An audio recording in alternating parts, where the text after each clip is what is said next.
as related to what you mentioned about Palestinians. Actually, it's not a secret, but Egypt received more than 100,000 Palestinians in the last 500 days since the eruption of the Israeli act on Gaza.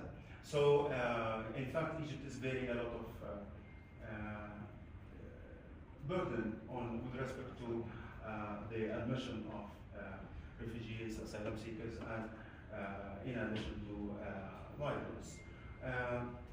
So I can, as an expert on registers, I can say that out of these 9 million or 9 million plus, there is like 1 million in a needy case or in a fragile case, including the 0.9 million registered in the UNHCR office in Egypt. Because of that, actually, I was very happy because I was lobbying towards having a national law that regularized refugee issues and asylum seeking in Egypt, simply because Egypt signed the 1951 Refugee Convention in 1981.